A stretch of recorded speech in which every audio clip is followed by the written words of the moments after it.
This is the X-Zone Broadcast Network, broadcasting worldwide on broadcast affiliates and satellite program providers, including CNN Broadcast Network, Sirius Satellite Network, Star Media, Good News Radio Network, Angel Broadcast Network, Wiki Broadcast Network, and WPBN TV. For more information on the X-Zone Broadcast Network, visit us at www.xzbn.net.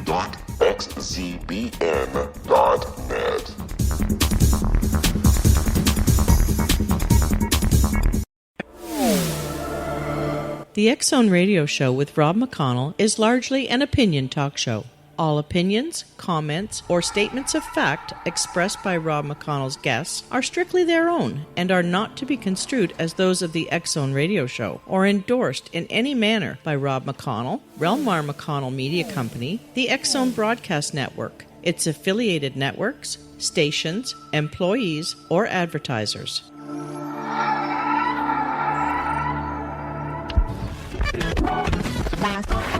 All Hit Radio.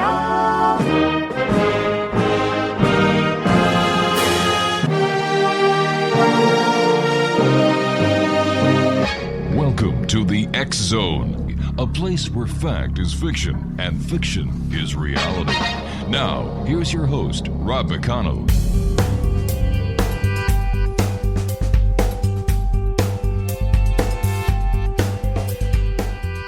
Welcome back, everyone. This is the X-Zone. I am Rob McConnell, coming to you from our broadcast center and studios in Hamilton, Ontario, Canada. If you'd like to send an email, xzone at xzoneradiotv.com, on all social media sites, X-Zone Radio TV. And if you'd like to find out what great programming we have available for you, 7/24, 365 on the X-Zone Broadcast Network, www.xzbn.net. X-Zone Nation, my guest this hour is no stranger to anyone who has ever read a book or listened to a radio show or watched a TV show when it comes to UFOs and much more. Nick Redfern is his name. He is the author of over 40 books, including Women in Black, Men in Black, Bloodline of the Gods, The Pyramids and the Pentagon, and Secret History, Conspiracies from Ancient Aliens to the New World Order. Nick has appeared on over 70 TV shows, including the History Channel's Ancient Aliens, Monster Quest, and UFO Hunters, the BBC's Out of This World, the Sci-Fi Channel's Proof Positive, America's Book of Secrets, the National Geographic Channel's Paranormal, and MSNBC's Countdown with Keith Olbermann. Nick is represented by Lisa Hannigan at LisaHanniganBooks.com. And he's written a number of books about UFOs and UFO-related phenomena. I think he is in a class with Brad Steiger, Kevin Randall, and, of course, himself. And, Nick, always great having you here on the X-Zone. Thank you so much for joining us. Oh, thanks for having me on again, Rob. I listened to your interview 2 weeks ago with Kevin Randall, and I'd like to talk to you about it a little later on. You were talking about your book, Roswell UFO Conspiracy, Exposing a Shocking and Sinister Secret. And, man, you blew me away. Well, it's a controversial angle because Roswell is sort of perceived as the number one UFO case. You know, it's the sacred cow that cannot be touched. And but when you look at the case, there's, for me at least, there are problems in the extraterrestrial angle. And over the last sort of 12, 13 years, I've been digging into a sort of arguably an even more controversial theory for what happened at Roswell, which ties in with not a crashed UFO and dead aliens, but early post-Second World War experiments using human test subjects in high-altitude exposure experiments and things like this, and some of them being Japanese personnel brought over at the end of the Second World War. And, of course, you can see the implications of, if that's the truth, how Roswell could come crashing down and the effects that might have on ufology as a whole. I do, but you know what? It makes a lot of sense. Listening to you and Kevin, and you brought in Operation Paperclip, you brought in a lot of the facts, and then when I looked at the physiology of the so-called extraterrestrials that were supposed to be recovered at the crashes, it would make sense, number one, why there was a cover-up. Number two, it would also explain the appearance of these extraterrestrial, short, slanted eyes, gray-skinned, swollen heads, and this would all be caused by the extreme pressures that they may have been subjected to. So I thought it was a great show, a great book, and I've been promoting it left, right, and center because I believe that the truth is out there, Nick, and I think you've come across it. Well, personally, I think it is the right path.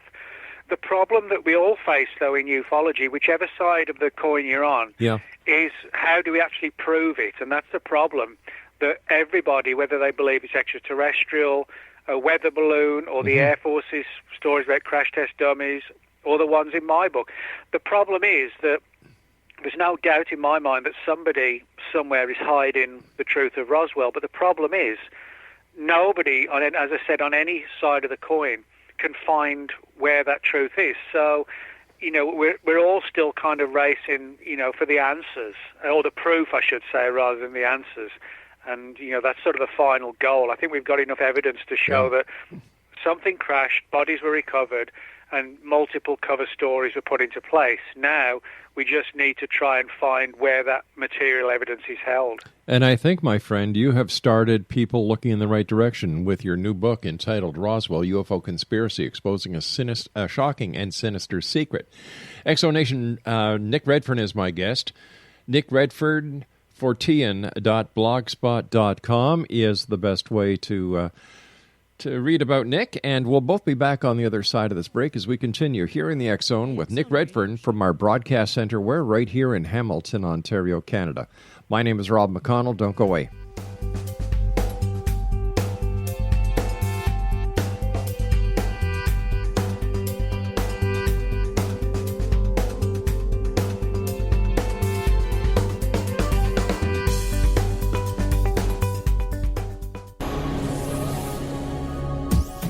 This is the X Zone Broadcast Network, broadcasting worldwide on broadcast affiliates and satellite program providers, including CNN Broadcast Network, Sirius Satellite Network, Star Media, Good News Radio Network, Angel Broadcast Network, Wiki Broadcast Network, and WPBN TV. For more information on the X Zone Broadcast Network, visit us at www.xzbn.net.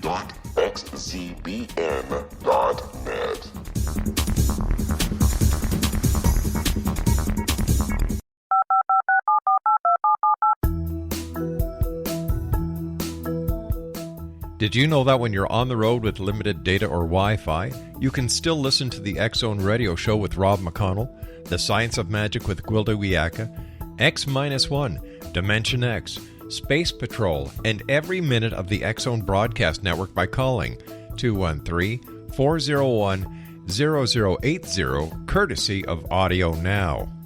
No smartphone, app, or internet needed. It saves your data plan, and it's free if you have unlimited minutes. Call 213-401-0080 to listen on any phone, anytime, anywhere. Remember, 213-401-0080 for the best of the paranormal, parapsychology, and sci-fi radio programming anywhere, 24/7, 365.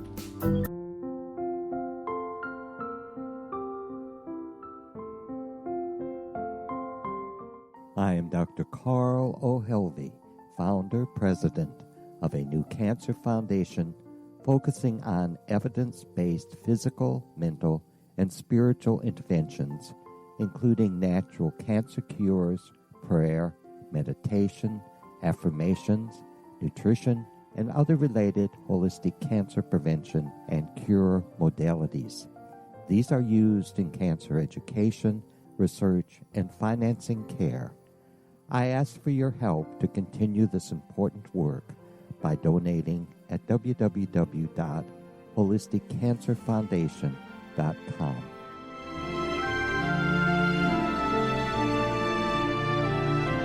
Hello, I'm Pete Marsh. With my daughter Justina, we will be presenting the new radio show, Too Good to Be True. If something seems too good to be true, it usually is. But with the help of Justina's amazing gifts, we're going to gain insight into questions that don't yet have complete answers. Have you wondered who built Stonehenge and for what reason? Why are crop circles found in the same region as Stonehenge and elsewhere?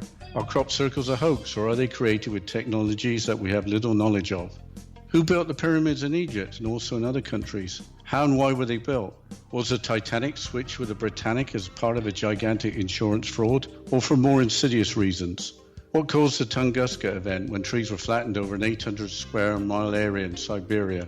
Will the new insights be too good to be true? Well, that will depend on what you are prepared to believe. Please join us as we start on this journey together. For more information on Too Good to Be True, visit www.xzbn.net. Little children aren't the only ones afraid of the dark. Millions of soldiers return from war zones with PTSD, anger, frustration, fear, and loneliness, much of which surfaces during the darkness of the night. You have the chance to change the lives of these American heroes. Songs and Stories for Soldiers.us provides free MP3 players for these men and women. With a list of 3 million songs in 16 different styles, 100,000 audiobooks, and 30,000 old-time radio programs, every veteran can find something to soothe and comfort them at no cost. All our players contain an 8-hour audio program designed to help veterans fall asleep. With 1,500 plus vets now participating, it's our goal to deliver 10,000 audio players this year. Go to our website at songsandstoriesforsoldiers.us. Help us help a veteran make it through the night.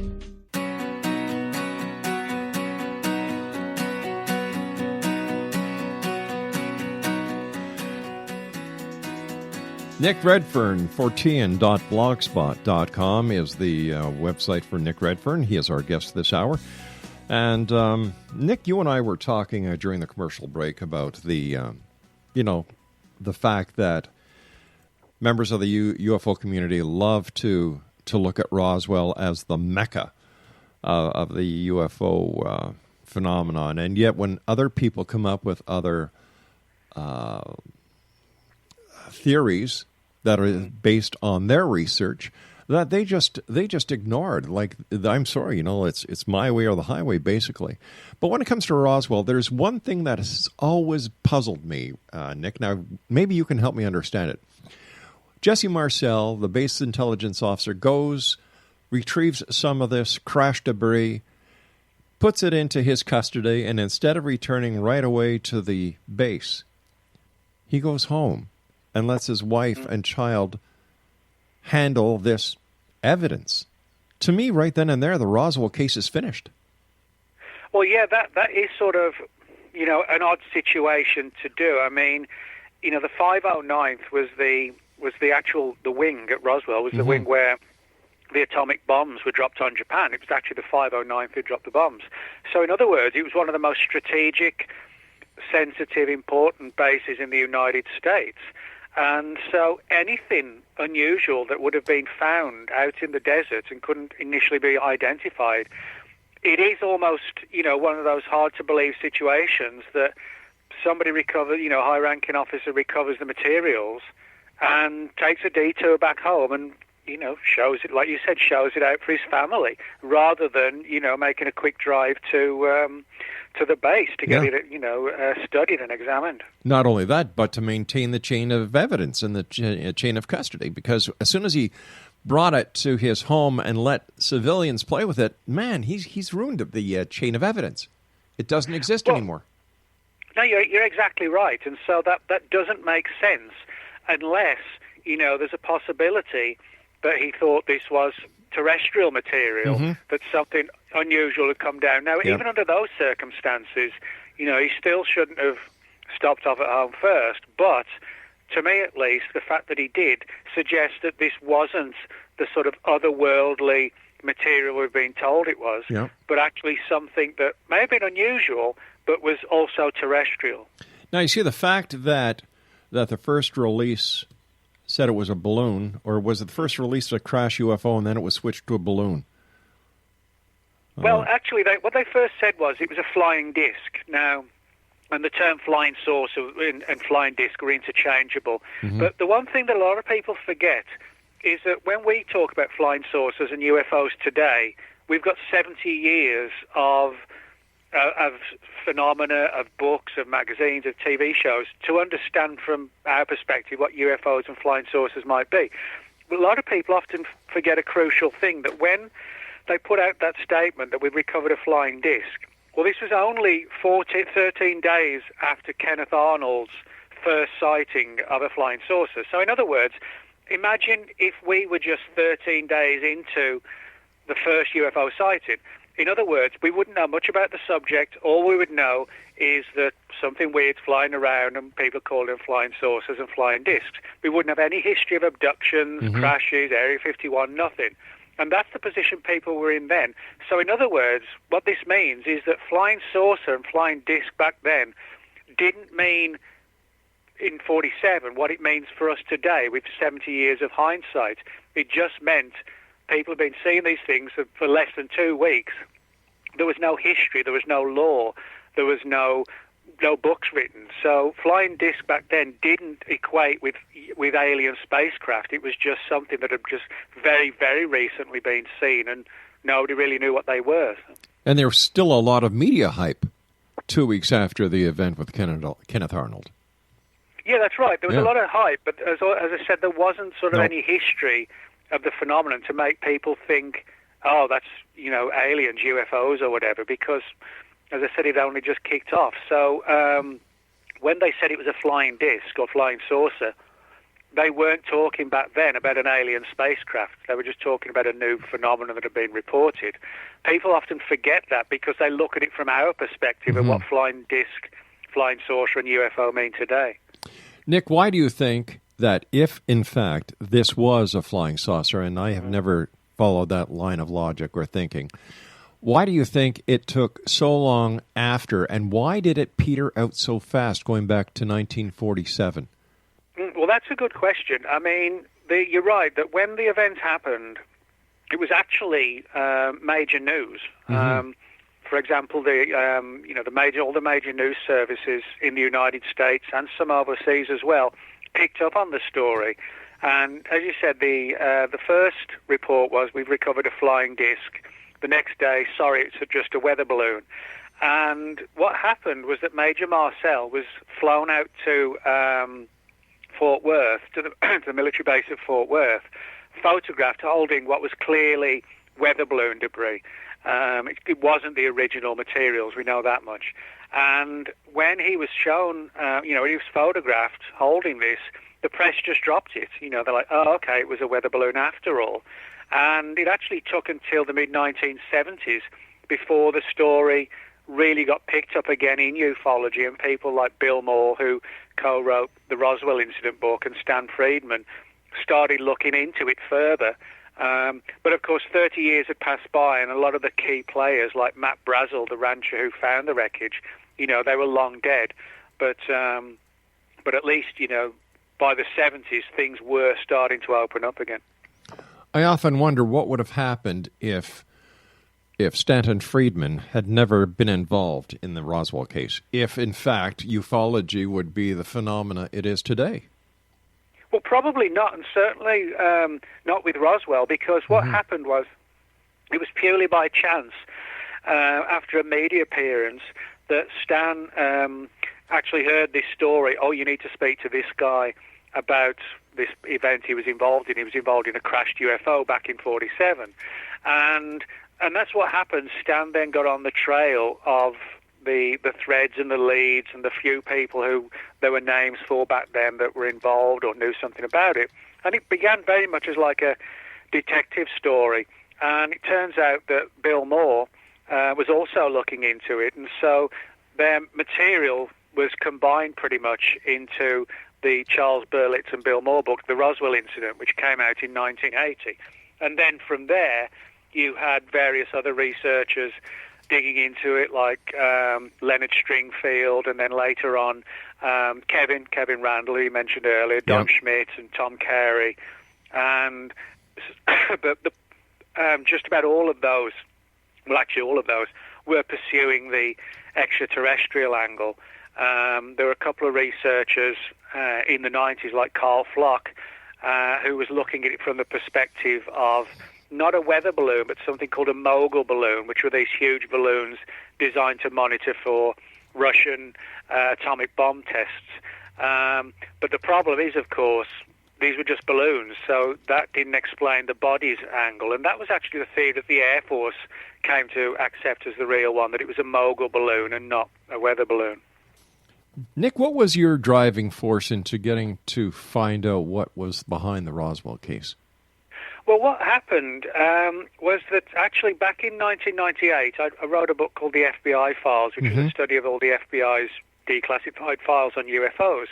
And when you write a book, people contact you with their stories. And one story came from an elderly woman living in California at the time, and said she could share some or give me some information that would pertain to one of the chapters in the book, which dealt with UFO sightings at an atomic energy installation called Oak Ridge in Tennessee.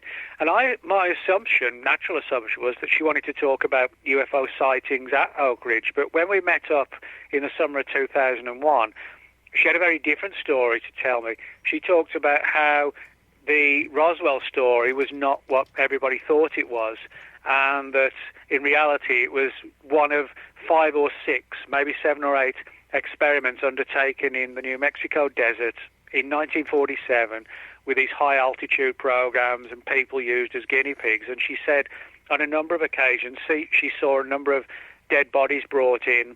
Some of them looked like normal people who'd clearly been in some sort of violent accident. Others were clearly physically handicapped people who she was told were actually taken from sort of hospitals and asylums and used essentially against their will as guinea pigs in these flights. And some of them looked to be either Japanese or Chinese people, but the word that trickled down was that they were all being used in these experiments that led to the legend of the crashed UFO and these small bodies out in the desert. And when she told me that story, she gave me the names and contact information of 3 other elderly people, all from the military and the intelligence community. And so I interviewed them back in the mid-2000s, and I wrote a book about what the information I'd uncovered up until then, called Body Snatchers in the Desert. And then the new book, which has just come out, the Roswell UFO Conspiracy, that covers everything that I've learned since the first book came out in 2005 until now. So basically, in answer to your question, what prompted me and what drove me to look further was the fact that more and more leads were coming in, pushing it down that particular avenue. And I felt, well, I'm on this course now. This looks to me like the right one. Sure. And stopping now would just be stupid. It makes perfect sense why the government would, in fact, put a cover-up in place. It makes perfect sense. Well, yeah. I mean, people say to me, well, what if... I mean, a lot of the people who I interviewed said, they use these huge balloons and these lifting body-type aircraft. And they said, well, why would they hide that now? And I said, well, they weren't actually hiding the experiment in terms of the technology, which is actually quite rudimentary, like huge balloons and things like this. I said the reason why it was hidden was because it would backtrack to essentially what were pretty disturbing and highly controversial experiments using people as guinea pigs, high-altitude guinea pigs, for want of a better term. So in other words, that was the key that prompted the secrecy, and also prompted, the deliberate creation of fake trails and leads relative to crashed UFOs and dead aliens. Keep pushing everybody down that pathway because it's exciting and it's, kind of X-Files-like. Do anything but just keep them away from, the other story. So would you say that the experimentation on the Japanese POWs would have been the equivalent to something like Operation Paperclip? Well, yeah. Everybody I interviewed, I mean, for people who don't know, Operation Paperclip was a legitimate government program at the end of the Second World War to bring, after the Germans were defeated, a lot of the Nazi rocket scientists were brought over to work out at White Sands and elsewhere in New Mexico to launch captured German V-2 rockets, because this was sort of the very, very early years of what would lead to, the space program. It was in its infancy, but we're talking about very high-flying rockets. Now, as well as the Germans being brought over to New Mexico, there was a lesser-known Japanese equivalent of paperclip, which was responsible for capturing, at the end of the war, massive amounts of documentation relative All right, to... Nick, we're going to have a little bit of a cliffhanger here. I've got to take my news break. Exonation, Nick Redfern is our special guest. Nick Redfern, fortean.blogspot.com, and Nick and I will return on the other side of this break as we continue here in the X Zone from our broadcast center in Hamilton, Ontario, Canada. Don't go away.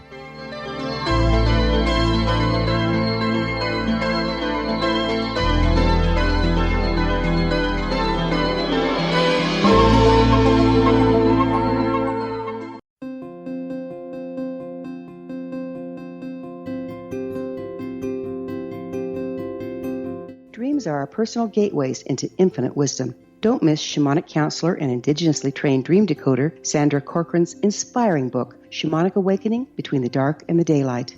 This remarkable work chronicles Sandra's 35 years of experience with diverse wisdom keepers and her initiations throughout the Americas and across the British Isles, Turkey, Greece, and Egypt. Sandy's knowledge of symbology, psychology, and myth influenced her dream blog and workshops. Sandy offers private tarot readings, international journeys, a meditative CD, as well as her book, Shamanic Awakening, to encourage you as you navigate this earth walk, creating a deeper connection to yourself and all that is. Find this and more at Sandy's website, starwalkervisions.com.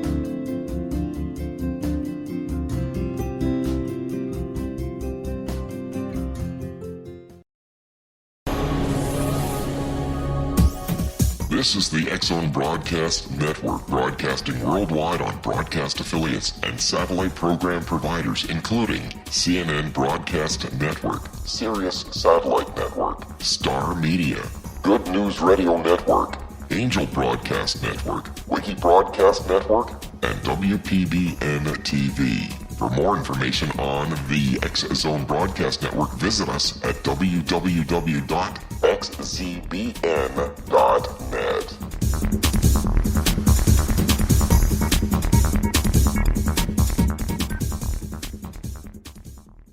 How would you like to be able to read other people's minds? Well, the next best thing is here. When you know how to read a person's name, you know how the person thinks, feels, and behaves. Each letter in our name holds a key to unlock our true essence. Our name contains both our gifts and challenges in this lifetime. Mnemology science discovers personality secrets hidden in the placement of the letters of our names, including the first and last impression people remember about us. Sharon shows us how to interpret the arrangement of letters as outlined in her book, Know the Name, Know the Person. Sharon Lynn Wyeth created mnemology science after 18 years of research and testing her theories, and has supported thousands of people around the world in understanding themselves and others better.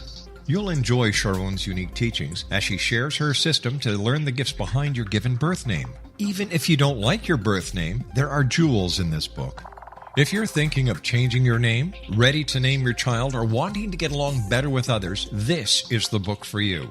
If you'd like to improve your relationships and change your life for the better, get the book today, Know the Name, Know the Person, or visit www.knowthename.com. That's www.knowthename.com.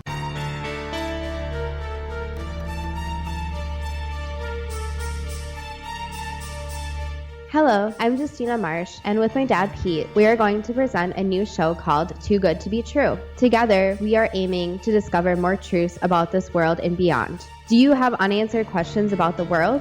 Do you ever wonder about aliens, conspiracy theories, or the universe? There are many shows discussing subjects such as pyramids or UFOs, but we want to relay this information based on our own research, including from spiritual means. Hopefully, listeners will be helped with their own beliefs and will appreciate the psychic insights that add to the previous research and information. We both look forward to sharing this insight and beginning this journey with our listeners. Visit xzbn.net for more information about when to listen.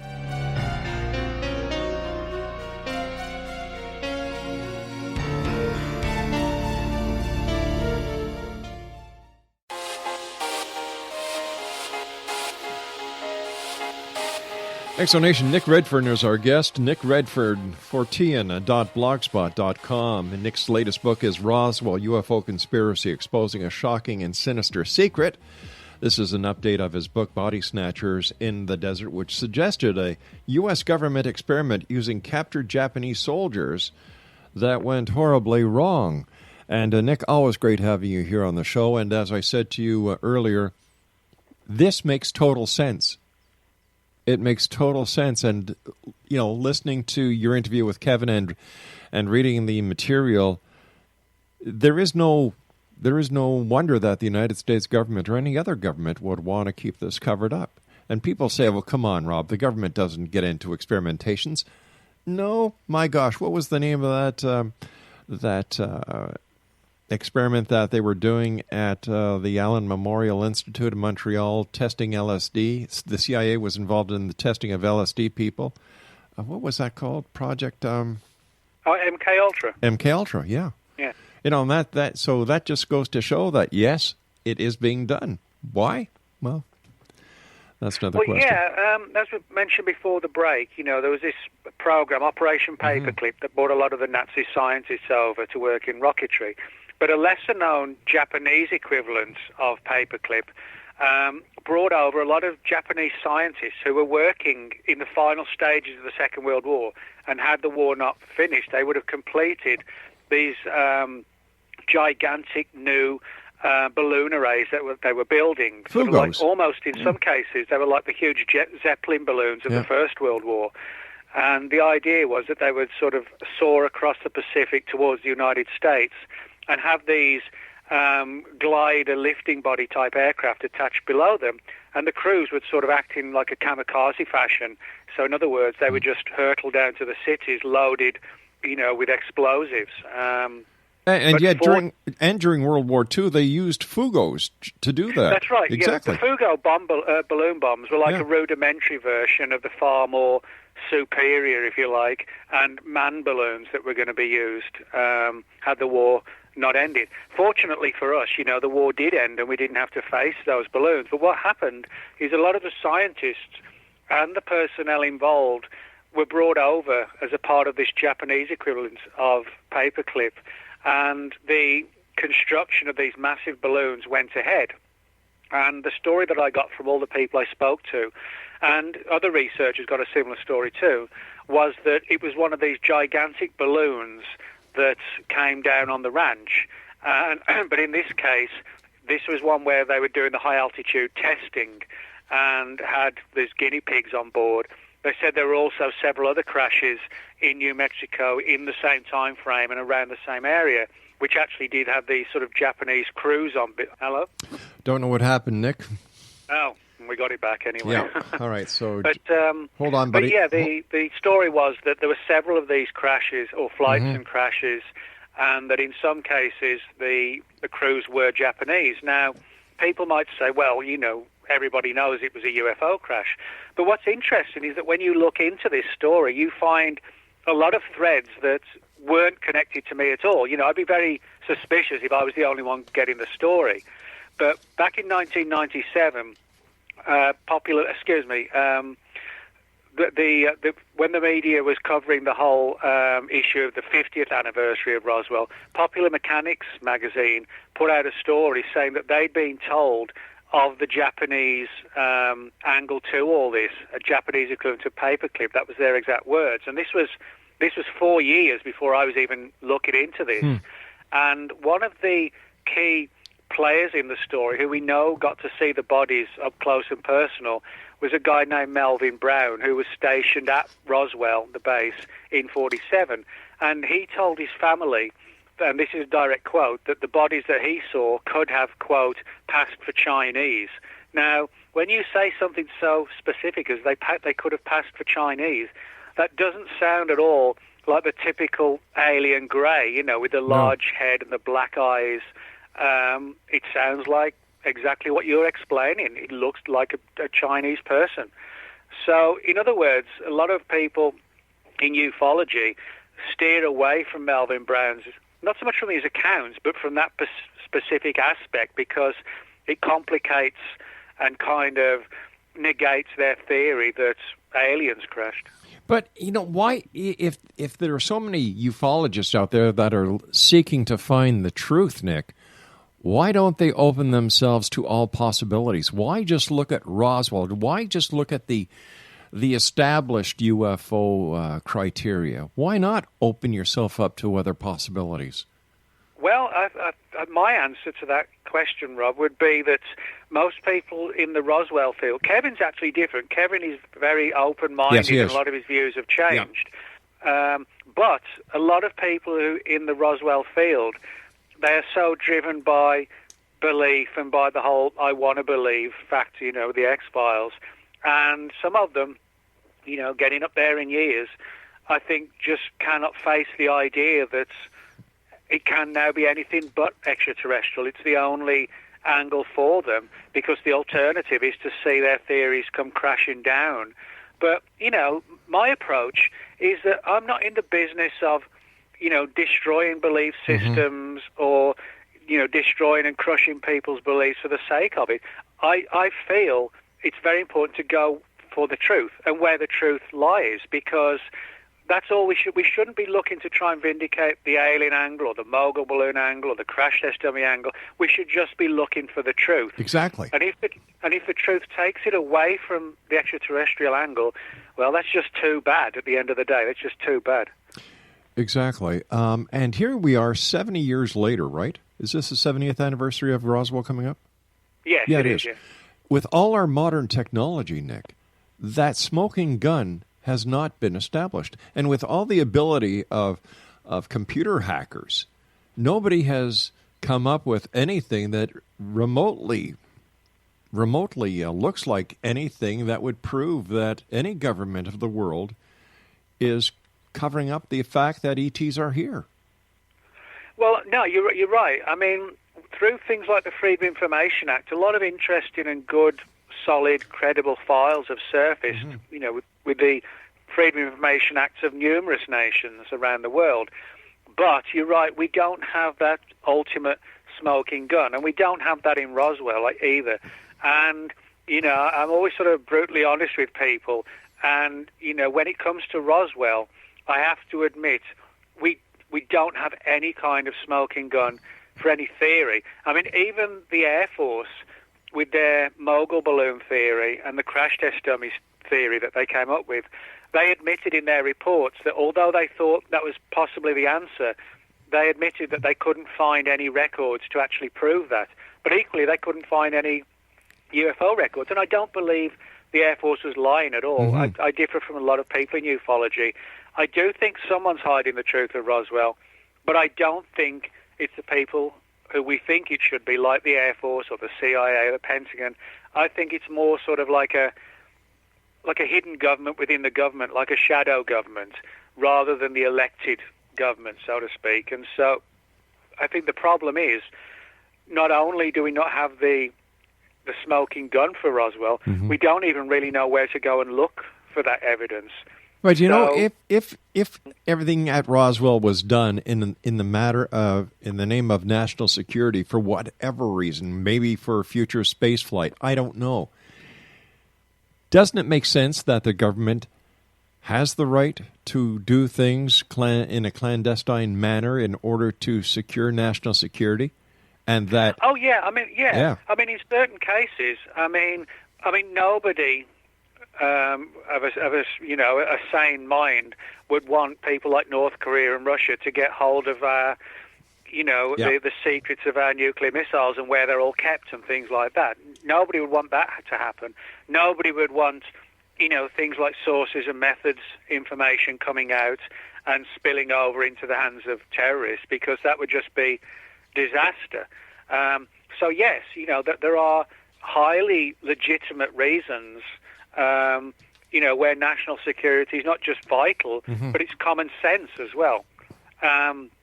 But when it comes to something like, an experiment that occurred 70 years ago, well, maybe the time is now just to bring it all out and just let's get it out and just see where, things fall.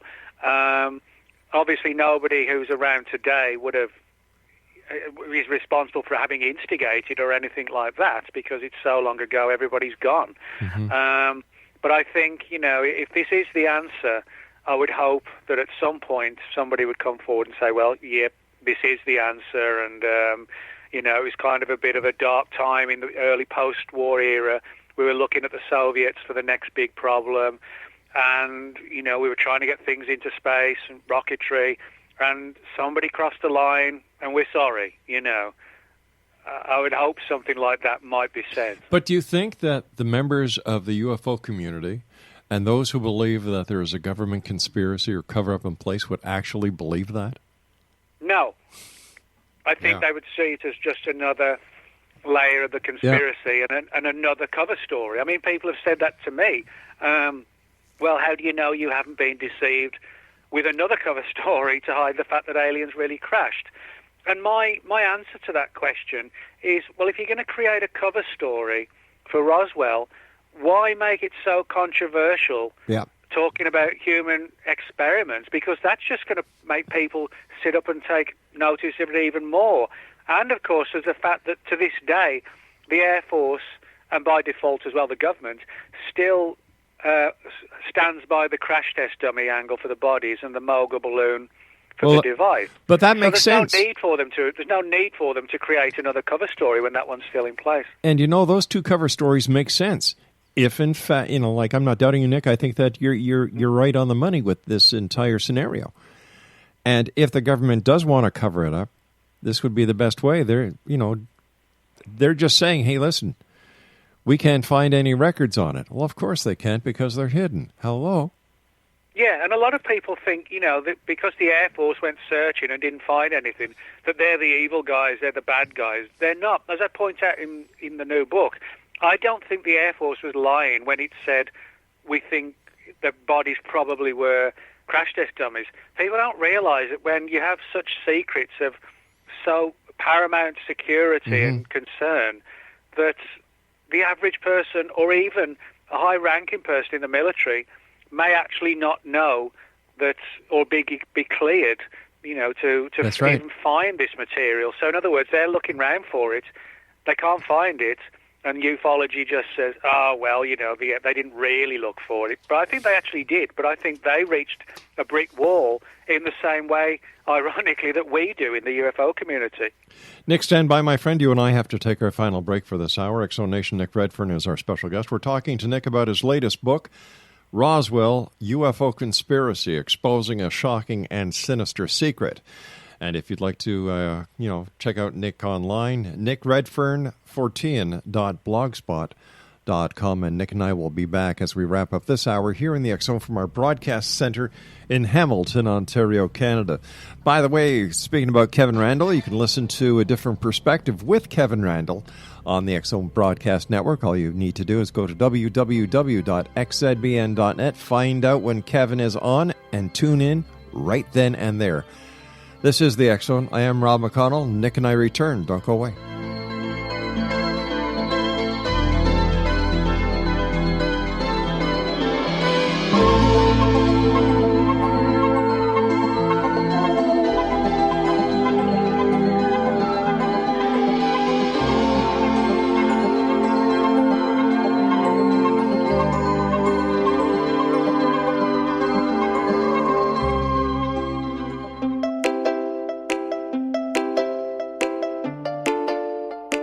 Are you curious? Do you want to learn more about how the world works and have fun at the same time?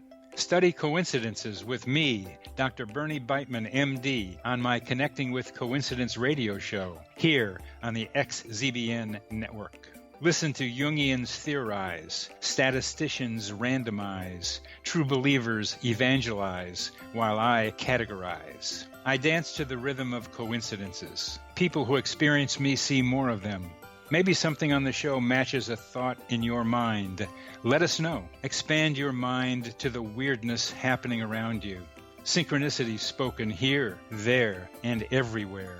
For more information, put Connecting with Coincidence in your search engine and find my website, my social media sites, and my blog.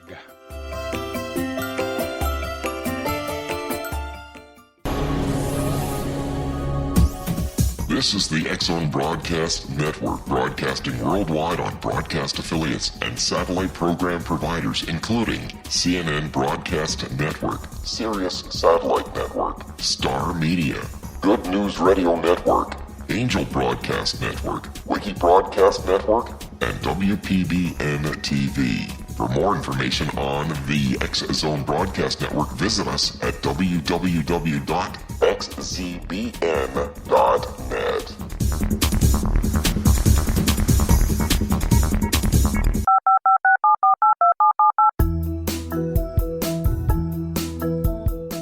Did you know that when you're on the road with limited data or Wi-Fi, you can still listen to the X-Zone Radio Show with Rob McConnell, The Science of Magic with Gwilda Wiyaka, X-1, Dimension X, Space Patrol, and every minute of the X-Zone Broadcast Network by calling 213-401-0080, courtesy of Audio Now.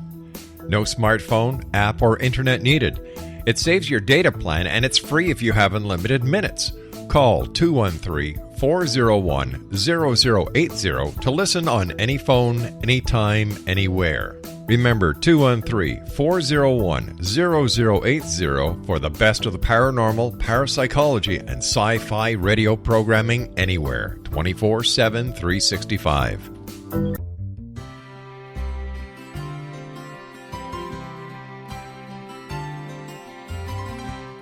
True healing must address 4 levels: physical, emotional, mental, and spiritual, for us to live joyful and productive lives. We tend to treat 3 of the 4, leaving the spiritual languishing. If you're tired of the same dysfunctional patterns cropping up in your life, Soul Balancing is for you. Trixie Phelps, owner and founder of Soul Balancing, is a naturally gifted energy healer trained in numerous esoteric forms, including shamanism. Trixie has created a powerful modality that safely and effectively clears your energetic field. A Soul Balancing session can remove interference, heal trauma, and restore your hope. Contact Trixie for a life-changing long-distance session today, www.soulbalancing.world.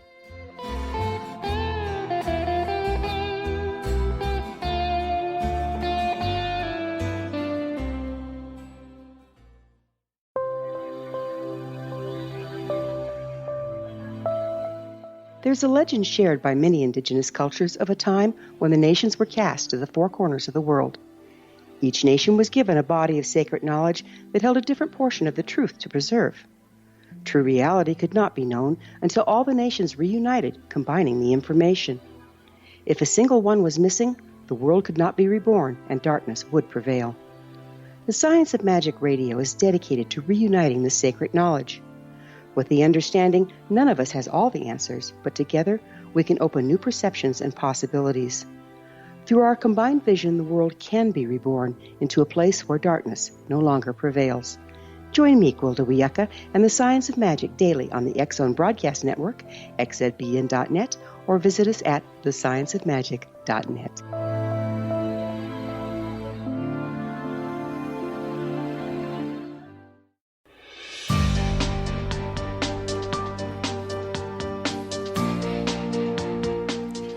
Exonation, Nick Redfern is our guest. We're discussing Nick's latest book, Roswell UFO Conspiracy, Exposing a Shocking and Sinister Secret. And if you'd like to get a hold of Nick online, it's nickredfern14.blogspot.com. Nick, looking at the big picture, an investigation is done into your claims. They prove to be real. I don't doubt you one bit, my friend. I think you've got something here that is going to shake up the UFO community. What will the findings do to the UFO community, especially since they really have no proof whatsoever of real flying saucers from another planet or extraterrestrials from another planet? Would this be the Achilles heel that would bring down the UFO community? Well, yeah, that's the most important question and scenario of all, because, you know, when you sort of elevate one case to the number one event in ufology ever, then you're on real rocky ground if it falls apart. You know, there have been a lot of interesting and good UFO cases over the years, But ufology would not have sort of a collective breakdown if they were found to be mistaken identity or a hoax or whatever. But with Roswell, because it's been elevated to that level of becoming untouchable, if it does collapse, and ufology as a unit has put all its hopes and faith in this one theory, then I can actually see that the UFO we've seen would probably fragment to a massive degree. People would become disillusioned. You know, if the best case ever actually isn't the best case after all, people would, I think, have a meltdown if it was proved, you know. So, in other words, there's a good argument to be made that by promoting the case so aggressively and triumphantly as a UFO event, doing that could actually turn out to be ufology's biggest mistake of all. And of course, if the community that is hiding, you know, the agency or whatever it is that's hiding what really happened, revealed the truth of the human experimentation angle, then that agency could pretty much destroy ufology in one fell swoop as well, because of so much disillusionment. So, you know, the stakes are sort of very high all around, but it's only because it's ufology's own fault that it elevated the case so high. If they just kept it as an interesting, intriguing case with lots of threads, but didn't put it as the number one, that wouldn't happen. But it's too late now. It's kind of like, you know, the famous film footage of Bigfoot taken by Roger Patterson in the 60s. Right. So many people in the Bigfoot community believe that film. And if that came crashing down, there would be disillusionment there too, but only because the film was being elevated to almost mythical status, you know. Yeah, I guess just like the infamous Alien Autopsy film, except that went up very fast and was proven wrong very fast as well. What do you think the carnival atmosphere does to the credibility of the Roswell case when we look at Roswell days and the, you know, like I said, the carnival atmosphere? Well, yeah, I mean, you can go to Roswell anytime, and it's always sort of packed with UFO stuff going on, but every 10 years, you know, although they have a conference every year, certainly every 10 years, you know, is a big year because it's, you know, an anniversary coming up. And I'll actually be there this July speaking about the new book. But you're right, there is sort of a carnival atmosphere to it. And, you know, I think when you look at that angle, you see two things. And one is the fact that, you know, people celebrate the event itself in town because it's what put them on the map. But also, you know, from the UFO angle, sometimes the skeptics play upon the fact that it is sort of a carnival, but the people in town take the view that, well, we're just having a bit of fun, you know.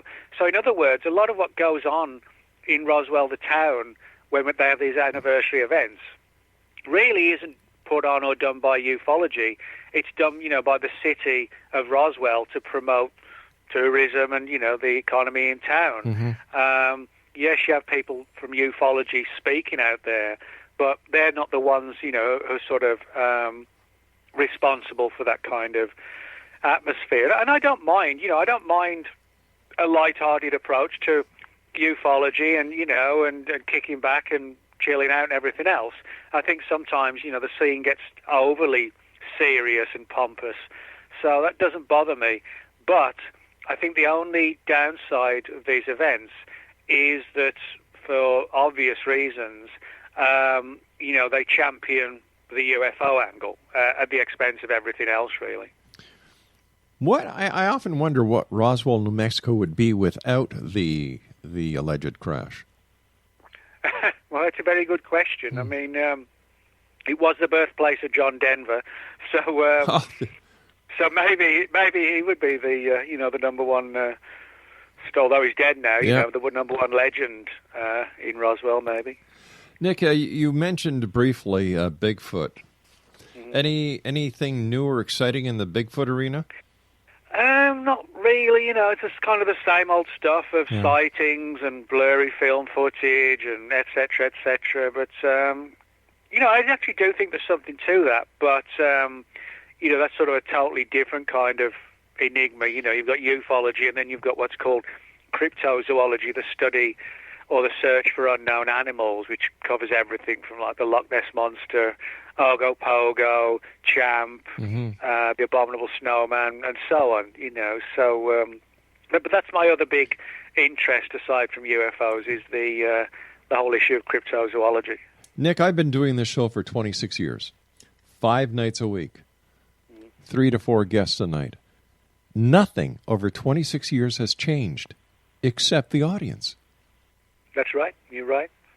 And that's part of ufology and cryptozoology is not just their problem, but their fault, in the sense that I think too much in all of these sort of areas of research, these disciplines, it comes down to the belief and a yearning for it to be this or that overwhelms the idea of just, an open, balanced investigation. I mean, the problem with a lot of ufology is that it isn't investigative journalism. What it is people latching onto exciting stories and sharing them.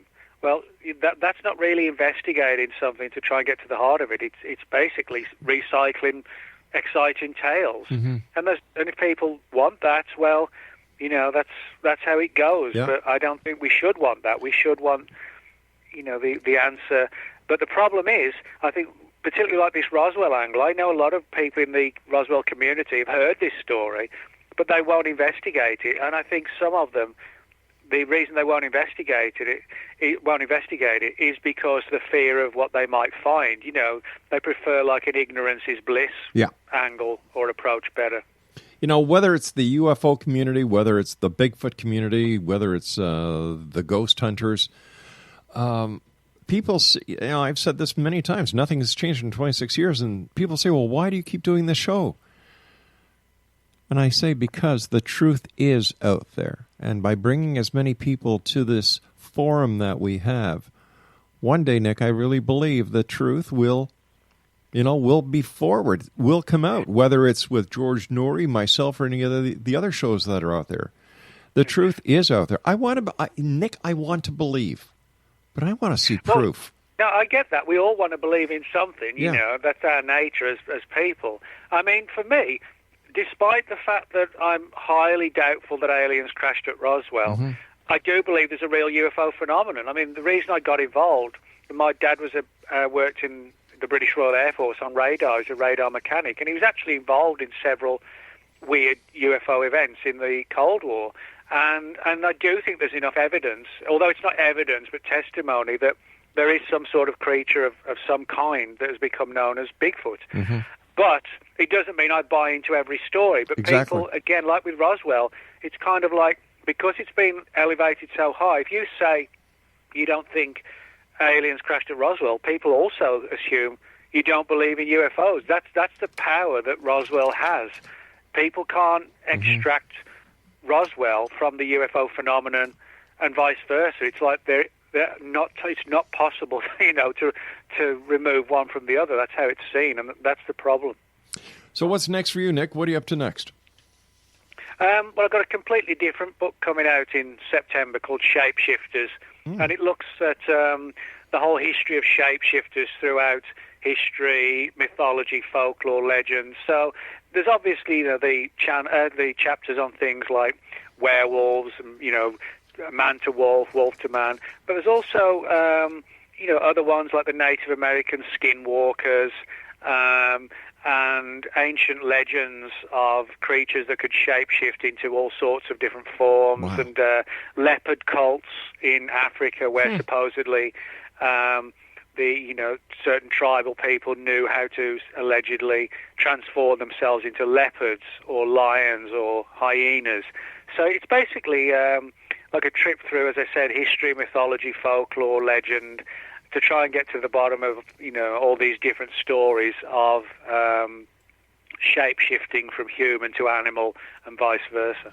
Well, Nick, as always, time goes by so fast when you're with me. I want to thank you ever so much for number one, for coming on the show, for number one, for being a friend, and number three, for doing the great work that you do, trying to put an answer to these many mysteries. And I wish you continued success, and I look forward to the next time we meet you back here in the X Zone. Until then, my friend, safe travels. Well, thanks a lot for having me on. You take care, Nick. Thanks a lot, Nation, Rob. my great pleasure, sir. X-Zone Nation, Nick Redfern has been our special guest. If you'd like to visit Nick online, nickredfern14.blogspot.com. And we've been talking to Nick about his new book, Roswell UFO Conspiracy, Exposing a Shocking and Sinister Secret.